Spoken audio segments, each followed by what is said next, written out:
नमस्कार दोस्तों, मैं स्मित मिश्रा स्वागत करता हूं एक बार फिर से आप सभी का एमजेटी एजुकेशन में। साथियों, one nation one election BJP government इसे इम्प्लीमेंट करने जा रही है, इसके लिए बिल लाने जा रही है। अभी हाल ही में दोस्तों, अभी आज की ही न्यूज है, पीटीआई ने प्रेस ट्रस्ट ऑफ इंडिया जो है, इसने सूत्रों के हवाले से खबर दी, जानकारी दी कि इसी बार के टर्म में मोदी सरकार one nation one election bill को लाने जा रही है और ना ही लाएगी बल्कि इम्प्लीमेंटेशन पर भी पूरा पूरा फोकस रहेगा। तो आप ये पीटीआई का न्यूज आर्टिकल देख सकते हो। इसके बाद जैसे ही ये खबर छपी पीटीआई में, तैसे पूरे देश में कोहराम समझ गया। हर एक न्यूज आर्टिकल पर आपको यही चर्चा देखने को मिलने लगी। अब आज से लेकर के कल तक तो पूरा पूरा मतलब सब जगह यही चर्चा चलने वाली है वन नेशन वन इलेक्शन के बारे में। जब आप ये वीडियो देख रहे हो तब शायद मैं एजुकेशन सेक्टर में सबसे पहले आपको समझाने का प्रयास कर रहा हूँ। आज की वीडियो में हम लोग डिटेल में समझेंगे one nation one election bill है क्या, इसमें क्या क्या प्रावधान है, क्या क्या सुझाव दिए गए हैं, रामनाथ कोविंद समिति ने क्या क्या कहा है और कैसे कैसे इंप्लीमेंट किया जाएगा, इसको भी देखेंगे। साथ ही साथ में किन किन देशों से सुझाव लिए गए हैं, किन किन देशों का जो चुनाव की प्रक्रिया है उसको ऑब्जर्व करके ध्यान में रख करके तब आगे प्रक्रिया बढ़ाई जाने की बात कही गई है इस रिपोर्ट में। तो ये पूरा हम लोग आज की वीडियो में देखने वाले हैं डिटेल में, क्योंकि बहुत ही इंफॉर्मेटिव वीडियो होने वाली है। इसलिए वीडियो को अभी से लाइक कर दो और हाँ, चैनल पर पहली बार आए हो तो चैनल को सब्सक्राइब जरूर कर दो। आप लोग वीडियो देखते चले जाते हो, एंड में भूल जाते हो, सब्सक्राइब जरूर कर देना चैनल। शुरू करते हैं। तो दोस्तों, जैसा कि आपने देखा था, पीएम मोदी ने अपने स्पीचेज में बहुत बार इसका जिक्र किया था वन नेशन वन इलेक्शन का। कारण ये है कि जब इलेक्शन होता है तब उसमें बहुत प्रकार के खर्चे होते हैं, और जब इलेक्शन कई बार होता है, बार बार होता है, तो हर बार उतना का पूरा इंफ्रास्ट्रक्चर, उतना संख्या बल, सेनाओं का, सरकारों का, मतलब चुनाव आयोग का, सब कुछ का पूरा पूरा प्रबंधन करना पड़ता है हर बार जब भी कोई इलेक्शन होने होते हैं। आप देखो, भारत में कई स्तरों पर चुनाव होते हैं, कई कई बार चुनाव होते हैं। जैसे राज्यों में चुनाव होता है विधानसभाओं का, लोकसभा का चुनाव होता है केंद्र के लिए। इसके अलावा जो त्रिस्तरीय है उस स्तर पर भी चुनाव होते हैं, चाहे आप ग्राम पंचायत वगैरह के चुनाव ले लो, चाहे नगर पंचायतों के चुनाव ले लो। तो ऐसे में बहुत बड़ा इंफ्रास्ट्रक्चर और बहुत बड़ा टाइम कंज्यूम होता है, बहुत सारी दिक्कतें आती हैं, बहुत सारी चीजें डिस्टर्ब होती हैं, उनको डिले करना पड़ जाता है। तो इसी बात को मद्देनजर रखते हुए यहाँ पर पीएम मोदी बार बार इसका जिक्र कर रहे थे कि वन नेशन वन इलेक्शन होना चाहिए, मतलब सारे इलेक्शन एक साथ होना चाहिए। यानी एक ही साथ में आप मुख्यमंत्री भी चुन पाओगे, और मतलब मुख्यमंत्री के लिए वोटिंग कर पाओगे, और एक ही टर्म में आप प्रधानमंत्री के लिए भी कर पाओगे। मतलब ऐसा नहीं है कि आप कहो कि मुख्यमंत्री कैसे वोट करते हैं। मेरा कहने का मतलब है कि आप एक ही बार में उसी समय विधायकों के लिए वोटिंग कर पाओगे अपने, और उसी समय सांसदों के लिए वोटिंग कर पाओगे, और उसी समय हो सकता है कुछ दिन का गैप लेकर के सेकेंड फेज शुरू किया जाए, और सेकेंड फेज में आपका निम्न स्तरीय जो है, जैसे प्रधान हुआ या आपका जिला पंचायत सदस्य हुआ, इन सब का भी वोटिंग कर पाओगे। तो ये जिक्र किया जा रहा है इस रिपोर्ट में। आगे हम लोग इस पर डिटेल में चर्चा करेंगे, लेकिन देखो, सबसे बड़ी बात यहाँ पर क्यों आई, क्यों ये कहा गया कि इंप्लीमेंट हो सकता है बहुत जल्द। ऐसा इसलिए दावा किया जा रहा है क्योंकि देखो, सरकार के अभी 100 दिन पूरे नहीं हुए हैं। जब भी कोई गवर्नमेंट इलेक्ट होकर के आती है तो फिर शुरू का 100 दिन जो होता है बहुत मायने रखता है, बहुत बड़े बड़े डिसीजंस लिए जाते हैं। और यहाँ पर पीएम मोदी का जब ये तीसरा कार्यकाल शुरू हुआ है, तो इससे पहले के 100 दिनों के अंदर ही ये खबर आ रही है, जिसको लेकर के कयास ये लगाए जा रहे हैं, ये इंप्लीमेंट हो सकता है। दूसरी चीज, एक बात और यहाँ पर इन्होंने कही थी, जब इन्होंने मतलब कि जब चुनाव से पहले जब स्पीचेस वगैरह दिया करते थे, उस टाइम पर भी ये कहा करते थे कि हमारी सरकार तीसरे टर्म में कुछ बड़े निर्णय लेने वाली है। हालांकि शुरुआत में आपको ये निर्णय बहुत सारे कम देखने को मिले। कारण ये रहा कि पूर्ण बहुमत नहीं मिला इस बार गठबंधन की सरकार बनानी पड़ी इनको। लेकिन गठबंधन बनाने के बाद थोड़ा दिन थोड़ा सा झुके रुके, उसके बाद अब देखो फिर से यहाँ पर डिसीजंस पे डिसीजंस लिए जाने शुरू हो गए, जैसे कि जम्मू कश्मीर का चुनाव हो आपका, इसके अलावा ये हो, ठीक है। तो अब ऐसे में ये दावा किया जा रहा है कि हो सकता है कि कुछ अहम निर्णयों में ये भी एक निर्णय हो और इसी साल ये इम्प्लीमेंट कर दिया जाए। लेकिन इसको कैसे इम्प्लीमेंट किया जाएगा, इसके लिए बाकायदे बिल लाना पड़ेगा संसद में। बिल पर बहस होगी, चर्चा पर चर्चा होगी, उसके बाद वो पास होगा। पहले लोकसभा में लाएंगे या राज्यसभा में लाएंगे, तो वहां से पास होगा तो दूसरे सदन में जाएगा, फिर राष्ट्रपति की मोहर लगेगी। लेकिन इसमें इनको विपक्ष के सपोर्ट की भी जरूरत पड़ने वाली है। विपक्ष के बिना सपोर्ट के बहुत मुश्किल हो जाएगा ये चीजें करना। इसको लेकर के इन्होंने 15 अगस्त के स्पीच में बाकी की राजनीतिक पार्टियों से आह्वान भी किया था कि वो ONOE पर, यानी वन नेशन वन इलेक्शन पर, बाकी की जो सहयोगी पार्टियां हैं या अदर पार्टीज हैं, इनको सपोर्ट दिखाना चाहिए, और जिससे भारत की प्रगति में बाधा कम हो सके और बार बार चुनावों में उतना प्रक्रिया उतना समय न लॉस हो। साथियों, इसको लेकर के रामनाथ कोविंद जी, जो कि पूर्व राष्ट्रपति रहे भारत की, उनके अध्यक्षता में एक समिति का गठन किया गया था। अब चूंकि जो अध्यक्ष होता है समिति का, उसी के नाम से उस समिति को कहा जाता है, पुकारा जाता है। जैसे आप हमेशा जो भी कोई समिति सुनते होंगे, रंगनाथन समिति हो या अशोक मेहता समिति हो, बलवंत राय मेहता समिति, तो इसका मतलब उसके अध्यक्ष वही वही पर्सन थे। ऐसे ही रामनाथ कोविंद जी की अध्यक्षता में यह समिति बनाई गई, इसीलिए इसे कहेंगे रामनाथ कोविंद समिति। तो रामनाथ कोविंद समिति जब बनाई गई, कमेटी बनाई गई, तो उनको टास्क दिए गए कि आप लोग इन सब पर पूरा पूरा ब्यौरा तैयार करो। अभी मैं बताऊंगा किन किन टास्क को दिया गया था, किन किन चीजों पर, किन किन मुद्दों पर ध्यान से एनालिसिस करने का। उसके बाद इनको रिपोर्ट सौंपनी थी और उस आधार पर निर्णय लिया जाता कि बिल लाया जाएगा कि नहीं। तो इसमें 8 सदस्य थे इस समिति में, जिसमें रामनाथ कोविंद जी, जो कि पूर्व राष्ट्रपति रहे, ये इसके अध्यक्ष थे। दूसरे सदस्य एक वरिष्ठ वकील हरीश साल्वे जी रहे। इसके अलावा गृह मंत्री अमित शाह जी, इसके अलावा अधीर रंजन चौधरी जी कांग्रेस के नेता हैं, इसके अलावा गुलाम नबी आजाद जी, डीपीए पार्टी एक नई पार्टी बनाए हैं, पहले ये कांग्रेस पार्टी में ही थे। इसके बाद एनके सिंह, जो कि 15वें वित्त आयोग के अध्यक्ष थे, डॉक्टर सुभाष कश्यप, जो कि लोकसभा के पूर्व महासचिव रह चुके हैं, और संजय कोठारी, जो कि पूर्व मुख्य सतर्कता आयुक्त रह चुके हैं, चीफ विजिलेंस कमिश्नर रह चुके हैं, सीवीसी रह चुके हैं, इनको। तो ये 8 सदस्यों का, जिनमें 3 नेता, 3 पूर्व अफसर और एक वकील और एक राष्ट्रपति शामिल थे, इन सब की एक कमेटी बनाई गई। और उसके बाद इन कमेटी को ये टास्क दिए गए, ये टास्क दिए गए कि इन टास्क पर आप लोग जा करके अध्ययन करो, रिसर्च करो, अच्छे तरीके से एनालिसिस करो, आपस में डिस्कशन करके कुछ चीजें फाइनलाइज करो और उसके बाद वो रिपोर्ट सौंपो। तो यहाँ पर क्या क्या काम दिए गए थे? पहला टास्क ये था कि संविधान और अन्य कानूनी ढांचे के तहत लोकसभा, विधानसभा, नगर पालिका और पंचायतों का चुनाव एक साथ कराने की संभावना तलाशिए कि क्या ऐसा हो सकता है कि नहीं। अगर हम लोग चाहें ऐसा कराना कि सारे चुनाव एक साथ हो, तो क्या ऐसा हो सकता है? दूसरा टास्क ये था कि इसके लिए लोक प्रतिनिधित्व अधिनियम व अन्य नियमों में संशोधन की जांच कीजिए, उसकी सिफारिश करिए, और अगर संविधान संशोधन के लिए राज्यों का समर्थन की जरूरत हो तो उनकी सिफारिश भी करिए। अगर राज्यों का अगर समर्थन पाना हो किसी संविधान संशोधन को लाने के लिए, इस वाले संविधान संशोधन को लाने के लिए, तो उसके लिए भी अवसर तलाशिए, कहां कहां से क्या किया जा सकता है। चुनाव के बाद अगर सदन त्रिशंकु हो, यानी सदन जो हो वो त्रिशंकु होता है, दल बदल होता है, या फिर अविश्वास प्रस्ताव के कारण कोई स्थिति बन जाती है, तो उसके समाधान की भी प्रक्रिया तलाशिए कि उस ऐसी स्थिति में क्या किया जाएगा या क्या किया जा सकता है। तो यानी कि अगर मान लो कहीं पर कोई राज्य है, वहां मान लो राज्यपाल शासन चल रहा है, 356 लागू है, या फिर मान लो वहां दल बदल हो रहा है, स्थिर नहीं हो पा रही सरकार, तो ऐसी सिचुएशन में कैसे किया जा सकता है, उस राज्य को कैसे डील किया जा सकता है, इसके संभावनाएं तलाशिए। दूसरी चीज, एक साथ चुनाव का फ्रेमवर्क दीजिए, और अगर एक साथ चुनाव नहीं हो सकता तो ऐसा करने के लिए चरणों और समय सीमा का सुझाव और अन्य जरूरी सिफारिशें कीजिए।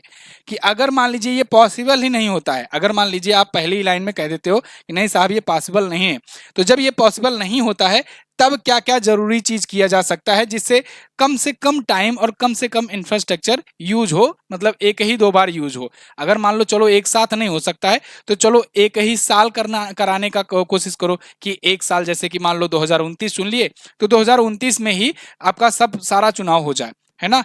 एक साथ ना हो लेकिन एक 2 महीने के अंतर पर हो जाए, तब भी काफी बचत हो जाएगी कि चलो आज इस बार वाला साल जो है ये चुनावी साल है, तो यही साल केवल बर्बाद होगा। तो ऐसे भी चरण या समय सीमा तय करने का सुझाव उनको लिया जाने के लिए कहा गया। इसके अलावा कहा गया कि एक साथ चुनाव शुरू होने के बाद यह चक्र न टूटे, इसके लिए जरूरी सुरक्षा उपायों और संविधान संशोधनों की सिफारिश करना, कि अगर जब ये शुरू हो जाए तो ये चक्र टूटे ना, बीच में ऐसा ना हो कि फिर ये क्रम टूट जाए कि चलो अलग अलग फिर से होगा पुराना वाला, ऐसा ना हो। संविधान संशोधन क्या किया जाए इसको देखा जाए। एक साथ चुनाव कराने के लिए ईवीएम, वीवीपैट, मैन पावर सहित अन्य जरूरतें कितनी होगी, ये भी आप बताइए कि अगर एक साथ चुनाव कराएंगे तो कितना इंफ्रास्ट्रक्चर लगेगा, कितना ईवीएम मशीन लगेगा, कितना वीवीपैट लगेगा, इसकी भी कैलकुलेशन करके बताइए। पंचायत से लेकर लोकसभा चुनाव तक के लिए एकल वोटर लिस्ट बने और वोटर आईडी को बनाए जाने की सिफारिश कीजिए, कि एक ही वोटर लिस्ट बने और एक ही वोटर आईडी बने और एक साथ ही सब लोग का चुनाव जाकर के दे सकें। ये सब काम इनको सौंपा गया था और इन्होंने आज से ठीक 6 महीने पहले इन्होंने एक देश एक चुनाव को लेकर के राष्ट्रपति जी को रिपोर्ट सौंपी। ये पूर्व राष्ट्रपति हैं जिनकी अध्यक्षता में समिति बनाई गई थी, कमेटी बनाई गई थी। इन्होंने अपनी रिपोर्ट सौंपी है वर्तमान राष्ट्रपति द्रौपदी मुर्मू जी को। ठीक है, आइए अब जानते हैं इस रिपोर्ट में है क्या और क्या जरूरी बातें हैं जो आपको जाननी चाहिए। डेट था 2 सितंबर 2023, मतलब जब रिपोर्ट पर इनको काम करने को कहा गया था। और इसके बाद लगभग 7 महीने, लगभग 191 दिनों तक इन्होंने रिसर्च करी। इन सब ने मिलकर के 8 सदस्यों ने इस पर बहुत सारी चीजें, मतलब इनका जो सुझाव लगा और सब देशों के संविधान को पढ़े और सब देशों के चुनाव की प्रक्रिया को समझे, तब इन्होंने ये रिपोर्ट तैयार की। और ये रिपोर्ट 18,626 पन्नों की है। 18,626 पन्नों की रिपोर्ट ये तैयार करके बताए हैं।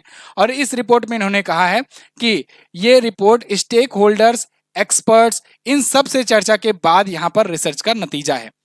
इस रिपोर्ट के मुताबिक एक देश एक चुनाव पर कमेटी 62 पार्टियों से भी संपर्क की। इन 62 पार्टियों में 47 पार्टियों ने जवाब दिया था, जिन 47 में से 32 ने तो समर्थन दिखाया। मतलब 62 पार्टियों से ये कांटेक्ट किए और उनको इस पर सुझाव मांगे, समर्थन पूछे कि समर्थन आप करते हो कि नहीं करते हो। उन 62 में से 47 ने रिप्लाई किया, बाकी ने रिप्लाई ही नहीं किया। उस 47 में से 32 ने तो पॉजिटिव रिप्लाई किया कि हाँ हम समर्थन करते हैं।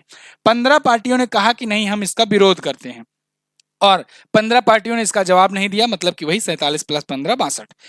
9 पूर्व मुख्य न्यायाधीश जो हैं ये इसका समर्थन किए इस रिपोर्ट का, जबकि हाईकोर्ट के 3 मुख्य न्यायाधीश जो हैं वो इसके विरोध में रहे।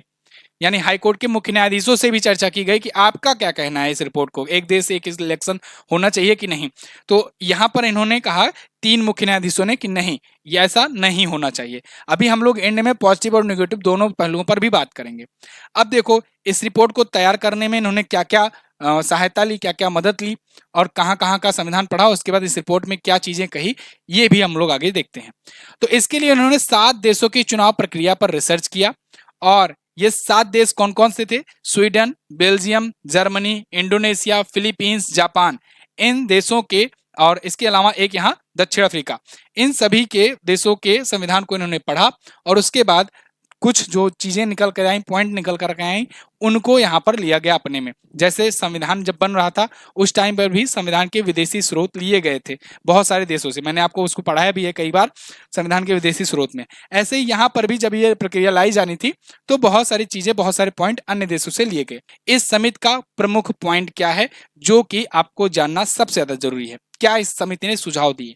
इस समिति ने सुझाव दिए कि हाँ बिल्कुल सब वन नेशन वन इलेक्शन हो सकता है। सभी राज्य विधानसभाओं का कार्यकाल अगले लोकसभा चुनाव तक बढ़ा दिया जाए तो, मतलब जितने भी, अब देखो जैसे उत्तर प्रदेश बात करें, उत्तर प्रदेश में अगला चुनाव 2027 में होने वाला है, 2022 था, तो इनका ये कहना है कि 2027 में होने वाला चुनाव उसको बढ़ा करके कार्यकाल 2029 तक कर दो। ऐसे जैसे हरियाणा में होने वाला है, चलो हरियाणा इस बार हो जाता है चुनाव तो हरियाणा अगला 5 साल तक रहेगा, तो अगर मान लो वो 29 से पार जाता है तो उसको घटा करके 29 तक किया जाए। मतलब सबका कार्यकाल आकर के 2029 पर लिमिट किया जाए, तभी 2029 से फिर एक साथ होगा। क्योंकि अब लोकसभा, अब 2029 ही क्यों आप कहोगे? क्योंकि 2024 में हुआ है इस बार का लोकसभा इलेक्शन, तो अगले 5 साल तक ये रहेगा, तो 2029 में ही लोकसभा का होना है। तो लोकसभा को एक सेंटर पॉइंट में रख करके बाकी को इसके कंपेरिजन में करके आगे बढ़ाने की बात की जा रही है कि चलो राज्यों वाला जो है उसको आगे पीछे एडजस्ट कर दिया जाएगा और लोकसभा वाले के साथ उसको करा दिया जाएगा। तो ये हुआ। हंग असेंबली आ जाता है, अगर मान लो किसी को बहुमत नहीं आता है या नो कॉन्फिडेंस मोशन आ जाता है, तब बाकी का 5 साल का कार्यकाल के लिए नए सिरे से चुनाव कराए जा सकते हैं। अब इस समिति ने यह भी कहा कि पहले फेज में ना लोकसभा और विधानसभा का करा लो और उसके बाद फिर थोड़ा सा समय दो, फिर 100 दिन के भीतर ही दूसरा जो लोकल बॉडी का जो इलेक्शन है, नगर पंचायत हुआ, ग्राम पंचायतें हुआ, इन सब का करा लो। इसके अलावा चुनाव आयोग लोकसभा, विधानसभा, स्थानीय निकाय चुनाव के लिए राज्य चुनाव अधिकारियों की परामर्श से सिंगल वोटिंग लिस्ट तैयार करे, वोटर लिस्ट तैयार करे और वोटर आईडी कार्ड तैयार करे। और ऐसा हो कि जिससे किसी का नाम ना कटे, ऐसा ना हो कि पता लगे कि इनके वाले उम्मीदवार हैं तो इनके वाले उम्मीदवारों का नाम काट दो, इनकी पार्टी जो है इस जाति का ज्यादा वोट मिलता है तो उस जाति के लोगों का नाम ही लिस्ट से गायब गायब हो जाए मैक्सिमम। तो ऐसा भी देखने को मिलता है, कई कई बार देखने को ऐसी चीजें मिलती हैं।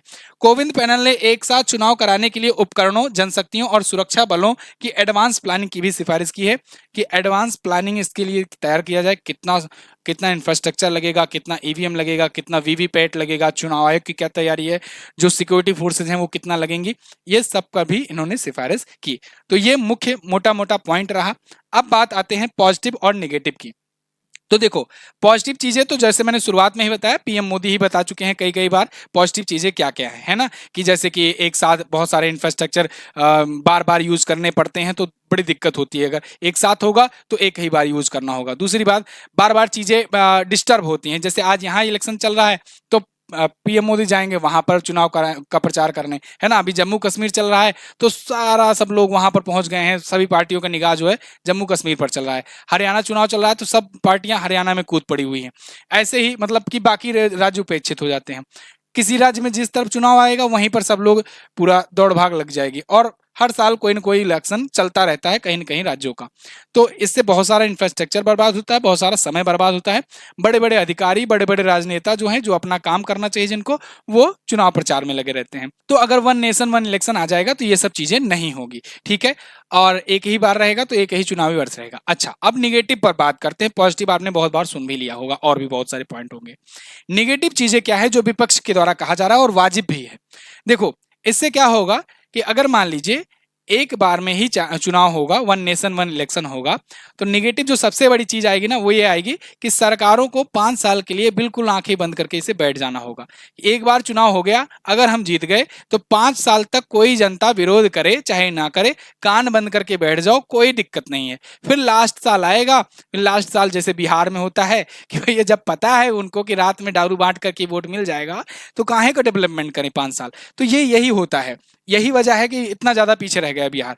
अब ऐसे ही यहाँ पर भी होने लगेगा, मतलब देश में अन्य जगहों पर। आप लोग भी मुझे करेक्ट कीजिएगा अगर मैं गलत होऊंगा तो। आपकी क्या राय है आप लोग कमेंट करके बताइएगा कि ये कहाँ तक सही है, कहाँ तक गलत है। देखो, हर चीज आइडियल नहीं होती, हर चीज सही नहीं होती, हर चीज गलत भी नहीं होती। कुछ कुछ जगहों के लिए सही होती, कुछ कुछ जगहों के लिए सही नहीं होती। दूसरा चीज ये कि अभी जैसे प्रेशर रहता है, जैसे क्या होगा कि मान लो किसी राज्य में कोई घटना हो गई, कोई बड़ी घटना हो गई, कोई चूक हो गई किसी गवर्नमेंट के द्वारा, किसी सरकार के द्वारा, तो अगर दूसरे राज्य में इलेक्शन है तो उसका इफेक्ट यहाँ पर देखने को मिल जाता है ना। तो ऐसे में क्योंकि पब्लिक जो है वो विरोध करती है उस चीज का कि वहां पर वो ऐसा हुआ है, आपकी ही सरकार चल रही है। फॉर एग्जांपल, अगर जैसे कर्नाटक में, तेलंगाना में कांग्रेस की सरकार है तो अभी अगर वहां पर कुछ ऐसे कुछ चीजें होती हैं तो दूसरी जगह जहां चुनाव होगा वहां उसको उसका झटका लगेगा। या फिर मान लो अभी महाराष्ट्र में या उत्तर प्रदेश में बीजेपी की गवर्नमेंट है तो कहीं और चुनाव हो रहा होगा, अगर यहाँ पर कोई चीजें होती हैं तो उसका खामियाजा दूसरे राज्य में जब चुनाव हो रहा होता है वहां पर देखने को मिलता है। क्योंकि आजकल सोशल मीडिया का जमाना है तो यहाँ पर लोग ये नहीं देखते हैं कि हमारे राज्य में हमारे पास हुआ कि नहीं हुआ। यहाँ पर ये नैरेटिव सेट हो जाता है तुरंत ही कि हाँ, आपकी पार्टी के शासन के दौरान इस राज्य में ऐसा हुआ है और आपकी सोच, आपकी पार्टी, आपका वो जो है इसका फेलियर है, इसका खामियाजा आपको मिलेगा। तो ये चीजें तब नहीं हो पाएंगी क्योंकि चीजें पुरानी हो जाएंगी, हो जाया करेंगी। तो अब ये सबसे बड़ा वो रहना होने वाला है। तो अब इसको लेकर के क्या निपटेगी, क्या करेगी सरकार, ये तो अब देखना ही होगा। फिलहाल आपकी क्या राय है आप लोग कमेंट करके जरूर बताना। आप में से जो कोई भी आरआरबी एनटीपीसी की तैयारी कर रहे हो तो आप लोग के लिए अर्जुन बैच लाया गया है, बिल्कुल फ्रेश बैच है। हर एक सब्जेक्ट बिल्कुल बेसिक से पढ़ाया जा रहा है। आप जाकर के एक बार पढ़ोगे दिल खुश हो जाएगा। डेमो क्लासेस अवेलेबल हैं, इस पर आपको 50% का डिस्काउंट भी अभी दिया जा रहा है। फॉर्म भरना अप्लाई हो चुका है, शुरू हो चुका है, आप अप्लाई कर दो अभी से। और coupon code MJT50 coupon use करोगे ना तभी आपको डिस्काउंट मिलेगा। कहां पर लेना है बैच, तो आपको MJT ऐप पर जाना है।